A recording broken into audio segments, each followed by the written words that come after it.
إن الحمد لله نحمده ونستعينه ونستغفره ونعوذ بالله من شرور أنفسنا ومن سيئات أعمالنا من يهده الله فلا مضل له ومن يضلل فلا هادي له وأشهد أن لا إله إلا الله وحده لا شريك له وأشهد أن محمدا عبده ورسوله صلى الله عليه وعلى آله وصحبه وسلم وبعد. Bien, chers frères, on se retrouve en cette nuit pour continuer de méditer ensemble sur les recommandations immenses qu'a adressé Jibril alayhi salam à notre prophète Muhammad sallallahu alayhi wa sallam. Nous avons vu hier les 3 premières recommandations dans lesquelles il lui a dit « Ô Muhammad, vis autant que tu veux, tu vas certes mourir. Aime qui tu veux, tu vas certes t'en séparer. Accomplis ce que tu veux comme œuvre, tu seras certes rétribué pour celle-ci. » Après cela, Jibril alayhi salam dit à notre prophète Muhammad sallallahu alayhi wa sallam: « Et sache que la noblesse du croyant est sa prière de nuit. » Telle est la voie empruntée, mes frères, pour celui qui recherche la vraie noblesse. Jibril alayhi salam nous a informés du moyen qui nous permettra de l'atteindre. Car il a dit la noblesse du croyant est sa prière de nuit. Cette prière, au sujet de laquelle notre prophète Muhammad sallallahu alayhi wa sallam a dit qu'elle est la meilleure, la plus méritoire, après la prière obligatoire. Et nombreuses sont les preuves au sujet du mérite de la prière de nuit. Allah subhanahu wa ta'ala a dit dans son noble livre: أَمَّنْ هُوَ قَانِتٌ آنَاءَ اللَّيْلِ سَاجِدًا وَقَائِمًا يَحْذَرُ الْآخِرَةَ وَيَرْجُو رَحْمَةَ رَبِّهِ. Est-ce que celui qui, aux heures de la nuit, reste en dévotion, prosterné et debout, prenant garde à l'au-delà et espérant la miséricorde de son Seigneur? قُلْ هَلْ يَسْتَوِي الَّذِينَ يَعْلَمُونَ وَالَّذِينَ لَا يَعْلَمُونَ Innama yatadhakkaru ulul albab. Dis, sont-ils égaux, ceux qui savent et ceux qui ne savent pas? Seuls les doués d'intelligence se rappellent. Pensez-vous que celui qui dort est égal à celui qui se lève pour se tenir debout devant Allah subhanahu wa ta'ala, Seigneur de l'univers, s'incliner et se prosterner par crainte de son châtiment et espoir de sa miséricorde? Pensez-vous qu'ils sont égaux, ceux qui passent leur nuit dans l'adoration d'Allah subhanahu wa ta'ala et ceux qui les passent dans les désobéissances, dans la négligence, dans les futilités, sur les réseaux sociaux ou autres? Bien sûr que non, ils ne sont pas égaux. Ils ne sont pas égaux auprès d'Allah subhanahu wa ta'ala. Certains se réjouiront de retrouver les œuvres qu'ils ont accomplies en ces nuits, et d'autres seront rongés par les regrets, et on demande à Allah subhanahu wa ta'ala de nous préserver. Donc ceci nous encourage, mes frères, de manière générale, à faire des efforts dans la prière de nuit. Et d'autant plus durant ces 10 nuits bénies, les 10 dernières nuits du mois de Ramadan, durant lesquelles nous recherchons cette nuit immense, la nuit du destin qui est meilleure que 1000 mois. Et si tu fais des efforts durant ces 10 nuits, tu seras sûr d'atteindre cette nuit qui est meilleure que plus de 83 années. Donc c'est un mérite immense à ne pas négliger. Donc si tu te sens pris de lassitude ou de fatigue, rappelle-toi de ce mérite. Et rappelle-toi qu'en te tenant éveillé à prier pour Allah subhanahu wa ta'ala durant ces nuits, tu obtiendras la noblesse bi'idhnillahi ta'ala. Allah subhanahu wa ta'ala a dit, faisant les éloges de ses serviteurs croyants: تَتَجَافَى جُنُوبُهُمْ عَنِ الْمَضَاجِعِ يَدْعُونَ رَبَّهُمْ خَوْفًا وَطَمَعًا وَمِمَّا رَزَقْنَاهُمْ يُنْفِقُونَ. Ils s'arrachent de leur lit pour invoquer leur Seigneur par crainte et espoir. Ils se lèvent la nuit pour prier, par crainte du châtiment d'Allah subhanahu wa ta'ala, par crainte de sa colère, et espoir en sa miséricorde, en sa clémence, en sa récompense. Et ils dépensent de ce que nous leur avons attribué. Ils font des aumônes. Ils ne conservent pas leurs richesses par avarice, mais ils les dépensent afin d'obtenir par cela la satisfaction d'Allah subhanahu wa ta'ala. Allah subhanahu wa ta'ala dit ensuite: فَلَا تَعْلَمُ نَفْسٌ مَا أُخْفِيَ لَهُم مِّن قُرَّةِ أَعْيُنٍ جَزَاءً بِمَا كَانُوا يَعْمَلُونَ. Aucun être ne sait ce qu'on a réservé pour eux comme réjouissance pour les yeux. Nul ne sait ce qui est réservé aux serviteurs vertueux au paradis. Car il y a au paradis ce qu'aucun œil n'a vu, ce qu'aucune oreille n'a entendu, et ce que le cœur d'un homme ne peut s'imaginer. Aucun être ne sait ce qu'on a réservé pour eux comme réjouissance pour les yeux. Pourquoi ? En récompense de ce qu'ils œuvraient, en récompense de ces œuvres que tu as accomplies pour te rapprocher d'Allah subhanahu wa ta'ala. Et parmi ces œuvres, la prière de nuit et le fait de te tenir éveillé dans l'adoration d'Allah subhanahu wa ta'ala durant ces nuits. Allah subhanahu wa ta'ala décrit aussi ses serviteurs vertueux en disant « Kanu qalilan min al-layli ma yahja'un » Ils dormaient peu la nuit, ils passaient leur nuit en adoration. « Wa bil ashar hum yastaghfirun » Et au dernier moment de la nuit, ils imploraient le pardon. Ils imploraient le pardon d'Allah subhanahu wa ta'ala. Ils faisaient al-istighfar. Malgré qu'ils aient passé leur nuit dans l'adoration d'Allah subhanahu wa ta'ala. Arrivés en fin de nuit, ils implorent le pardon d'Allah subhanahu wa ta'ala afin qu'il leur pardonne leurs manquements dans ses adorations. Alors que dire de celui qui passe sa nuit dans la paresse, dans la négligence ou pire encore dans les péchés et les désobéissances? Il lui incombe d'autant plus d'implorer le pardon d'Allah subhanahu wa ta'ala. Et l'istighfar durant les dernières heures de la nuit a un mérite particulier. Car c'est à ce moment-là qu'Allah subhanahu wa ta'ala descend au ciel le plus proche, durant le dernier tiers de la nuit. Comme cela est rapporté dans les deux recueils authentiques d'Al-Bukhari et Muslim rahimahumallahu ta'ala. Le prophète sallallahu alayhi wa sallam a dit « Notre Seigneur descend chaque nuit vers le ciel le plus proche, lorsqu'il ne reste que le dernier tiers de la nuit. Il dit alors « Qui m'invoque afin que je l'exauce? Qui me sollicite afin que je lui donne? Qui implore mon pardon afin que je lui pardonne? » Et ce jusqu'au lever de l'aube, jusqu'au lever du Fajr. Allah subhanahu wa ta'ala descend vers le ciel le plus proche afin d'exaucer les serviteurs qui l'invoquent, de donner à celui qui le sollicite et de pardonner à celui qui implore son pardon. Ceci est donc un bienfait immense de la part d'Allah subhanahu wa ta'ala. Et beaucoup d'entre nous ont connaissance de ce hadith, croient en ce hadith.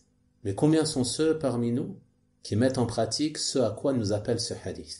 Combien sont ceux à réellement profiter de cette miséricorde et de cette grâce divine qui s'offre à nous chaque nuit? Combien sont ceux à préférer le sommeil plutôt que de se lever pour implorer le pardon d'Allah subhanahu wa ta'ala? Demande à Allah subhanahu wa ta'ala de nous réformer, de purifier nos cœurs et de nous aider à l'adorer comme il se doit. Le croyant, mes frères, lorsqu'il lit ces textes, qu'il prend connaissance de ces hadiths, il doit chercher à se parer de ces nobles attributs, chercher à se lever la nuit pour prier, chercher à profiter de ces grâces divines, afin d'obtenir la noblesse. Ne pense pas que la noblesse, elle se trouve dans la richesse ou dans les biens de ce bas monde.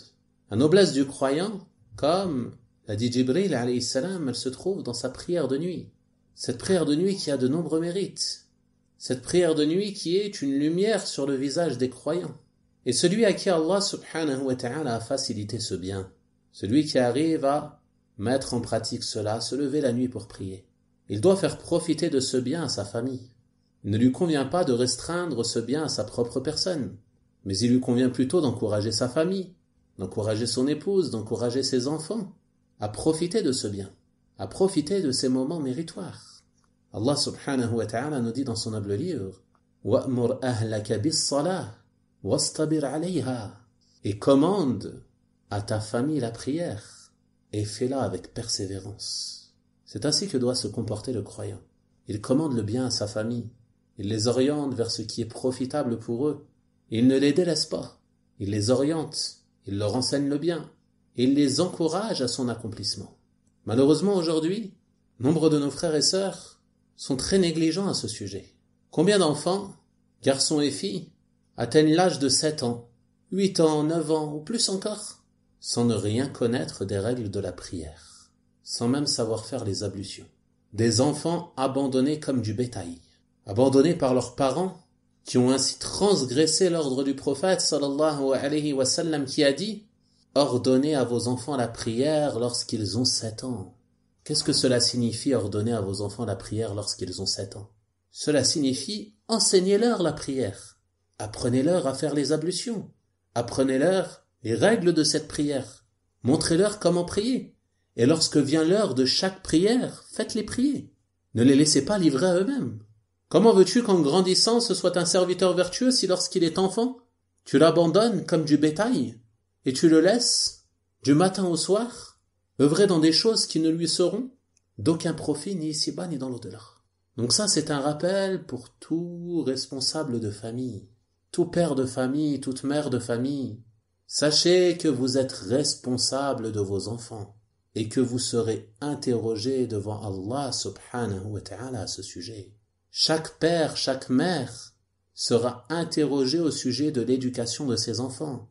Si vraiment tu souhaites le bien pour tes enfants, si tu souhaites qu'ils soient parmi les bienheureux ici-bas et dans l'au-delà, tu dois savoir que leur bien ne se trouve que dans la mise en pratique de notre religion. Ne se trouve pas dans le jeu et l'amusement, dans les futilités. Bien sûr, l'enfant il a besoin de jouer, mais ceci ne veut pas dire que tu ne vas pas lui enseigner la religion et ne pas lui ordonner la prière comme le prophète sallallahu alayhi wa sallam te l'a ordonné. Ces enfants, mes frères, ce sont la génération de demain, incha'Allah ta'ala. Il ne faut donc pas négliger leur éducation. Il est malheureux aujourd'hui de voir certains de nos frères, masha'Allah, assidus à la prière en commun, venir à la mosquée pour les 5 prières, sans être accompagnés de son fils.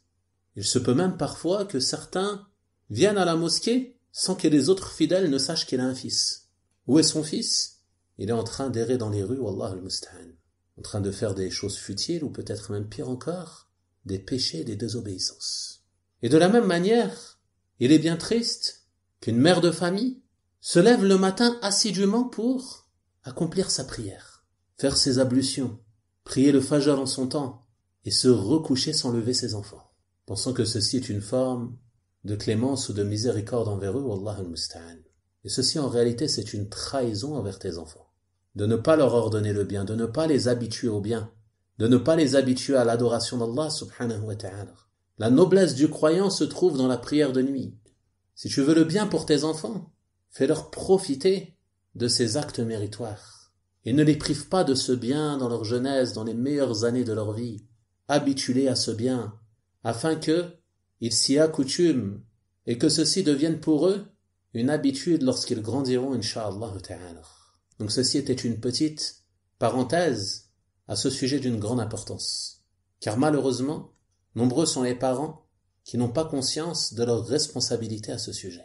Puis après, lorsque leurs enfants grandissent, ils viennent se plaindre à l'imam de la mosquée, « Mon fils, à tel âge, il ne veut pas venir prier, il ne fait pas sa prière, il ne veut pas venir à la mosquée, que dois-je faire ?» Et parfois l'imam, subhanallah, il lui dit « Mais cela fait 15 ans que je te vois venir à la mosquée, je ne t'ai jamais vu avec lui. Je ne savais même pas que tu avais un fils. » Donc la corruption des enfants, elle vient en premier lieu en raison de la négligence des parents, Allah al-Musta'an. Revenons donc aux recommandations de Jibril alayhi salam, qui dans sa 5e recommandation a dit au prophète sallallahu alayhi wa sallam, après lui avoir dit que la noblesse du croyant est sa prière de nuit, il lui dit, et son honneur est qu'il se passe des gens. L'honneur du croyant, sa force, est qu'il sache se passer des gens, qu'il ne convoite pas ce qui se trouve entre les mains des gens, mais qu'il sache y renoncer, mettant en pratique la parole du prophète sallallahu alayhi wa sallam, qui a dit dans le hadith, et quiconque s'abstient, Allah l'aide à s'abstenir, et quiconque se passe des gens, Allah l'enrichit. Celui qui arrive à se passer des gens, Allah l'enrichit. Et ceci est une réalité. Celui qui ne convoite pas ce qu'il y a entre les mains des gens, il est honoré. Il ressent un bien-être et une quiétude dans son cœur. Il est loin de l'avilissement devant une créature. Il ne s'attache pas à une créature faible comme lui. Il ne s'attache pas à des biens vils de ce bas monde donnés par une institution ou un État ou autre. Mais il ne s'attache qu'à Allah subhanahu wa ta'ala seul. Et il place sa confiance en Allah subhanahu wa ta'ala seul.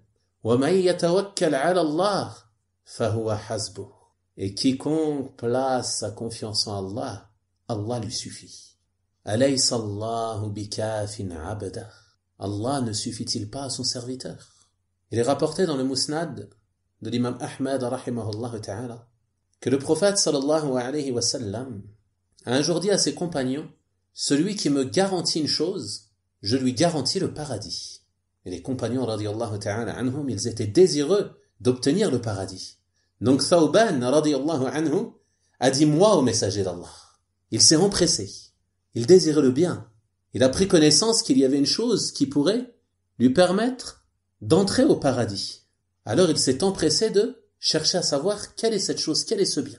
Et il s'est proposé immédiatement. Le prophète sallallahu alayhi wa sallam lui a alors dit « Ne demande rien aux gens. Ne demande rien aux gens. Et je te garantis le paradis. » Et Thawban radiyallahu anhu, désireux d'obtenir ce bien et cette récompense, il ne s'est pas contenté de prendre connaissance de cela, de prendre connaissance de cette voie vers le paradis. Mais ceci a eu un impact sur lui et sur son comportement. Et il est rapporté de lui qu'après cela, il ne demandait jamais rien aux gens. Car il souhaitait obtenir ce que le prophète sallallahu alayhi wa sallam lui avait garanti. Il voulait vraiment entrer au paradis. Il a donc tenu son engagement. Aujourd'hui, beaucoup d'entre nous, lorsqu'on écoute une exhortation, lorsqu'on écoute un cours, lorsqu'on écoute un rappel, qu'on lit un hadith, dans lequel se trouve le mérite d'une œuvre pieuse, combien sont ceux parmi nous qui les mettent en pratique? On reçoit tous des rappels aujourd'hui sur nos téléphones avec des hadiths, des rappels. Telle œuvre te permet d'obtenir tel mérite. Telle œuvre te permet d'être préservé du feu. Telle œuvre te permet d'avoir une maison au paradis, d'avoir un palmier au paradis, un trésor au paradis, ainsi de suite. Parmi les hadiths au sujet des œuvres méritoires. Mais combien sont ceux qui, à la lecture de ces rappels, les mettent en pratique? Et s'ils les mettent en pratique une fois, combien sont ceux qui y sont assidus? Et ceci provient, mes frères, d'un manque de foi et d'un manque de révérence à l'égard des paroles d'Allah subhanahu wa ta'ala et des paroles de son messager sallallahu alayhi wa sallam. On ne leur donne pas la considération qu'elles méritent. Regardez ce compagnon. Il apprend cela, il met immédiatement en pratique. Et il ne demande plus jamais rien aux gens après cela. Car il désire vraiment le paradis. Mais aujourd'hui, beaucoup d'entre nous sont remplis de faux espoirs. On croit au paradis. On croit à l'enfer. Mais est-ce qu'on œuvre réellement pour obtenir le paradis et se préserver de l'enfer? On doit donc lutter contre nous-mêmes, lutter contre nos âmes incitatrices au mal, afin de veiller à mettre en pratique cette science que l'on apprend, de mettre en pratique ces exhortations, mettre en pratique ce que l'on lit des paroles d'Allah, des paroles de son prophète sallallahu alayhi wa sallam. Ne pas rester indifférent à cela. D'autant plus que, si tu ne cherches pas à mettre en pratique ces exhortations, il se peut qu'elles soient une preuve contre toi au jour de la résurrection. On doit donc veiller à se réformer à ce sujet. La force du croyant et son honneur se trouvent donc dans le fait qu'il se passe des gens. Et celui qui se passe des gens, en plus de cela, il obtiendra l'amour des gens. Comme cela est venu dans un autre hadith, dans lequel un homme a interrogé le prophète sallallahu alayhi wa sallam et lui a demandé de lui indiquer une œuvre par laquelle il obtiendrait l'amour d'Allah et l'amour des gens. Le prophète sallallahu alayhi wa sallam lui a alors dit « Renonce à ce bas monde, Allah t'aimera. Et renonce à ce qu'il y a auprès des gens, les gens t'aimeront. » Renonce à ce bas monde, c'est-à-dire n'aie pas le cœur attaché au bien vil de ce bas monde. Et fais prévaloir l'au-delà. Ne fais pas prévaloir ce bas monde vil et éphémère à l'au-delà qui est meilleur et plus durable. Et ainsi tu obtiendras l'amour d'Allah. Et renonce à ce qu'il y a auprès des gens, et les gens t'aimeront. Car les gens, généralement, ils n'aiment pas ceux qui ont pour habitude de les solliciter, de multiplier les demandes. Ils sont souvent agacés par cela. Alors que celui qui ne leur demande jamais rien, généralement, il est honoré et respecté. Et c'est ainsi que doit être le croyant. Il doit préserver son honneur, préserver sa fierté en se passant des gens. Et lors des difficultés, il s'en remet à Allah subhanahu wa ta'ala. Et il accomplit les causes légiférées. Tu dois prendre garde de ne pas être de ceux qui, dès qu'une difficulté les touche ou un malheur les touche, ils s'empressent de se plaindre auprès des gens, de demander l'aide des gens. Surtout aujourd'hui avec les moyens qui sont à notre disposition avec Internet, etc. Dès que quelqu'un a une moindre difficulté, allez, j'ouvre une cagnotte. Subhanallah. Ne lie pas ton cœur à des créatures faibles comme toi, mais lie ton cœur à Allah subhanahu wa ta'ala, Seigneur de l'univers, celui qui possède toutes choses, celui à qui appartient toutes choses dans cet univers. Avant cela, reviens à ton Seigneur. Lève les mains avec humilité et espoir. Et demande l'aide de ton Seigneur subhanahu wa ta'ala. Et ceci ne t'empêche pas, en parallèle de cela, si vraiment c'est nécessaire, d'accomplir certaines causes permises et légitimes, insha'Allah ta'ala. Ceci était donc, mes frères, quelques bénéfices et enseignements tirés de ces recommandations immenses. Je demande donc à Allah subhanahu wa ta'ala de nous aider à mettre en pratique ses recommandations et de faire de ses assises une preuve pour nous et non pas contre nous au jour de sa rencontre. Wa sallallahu wa sallama wa baraka ala nabiyyina Muhammad wa ala alihi wa sahabatihi ajma'in walhamdulillahi rabbil alamin wa jazakumullahu khayra.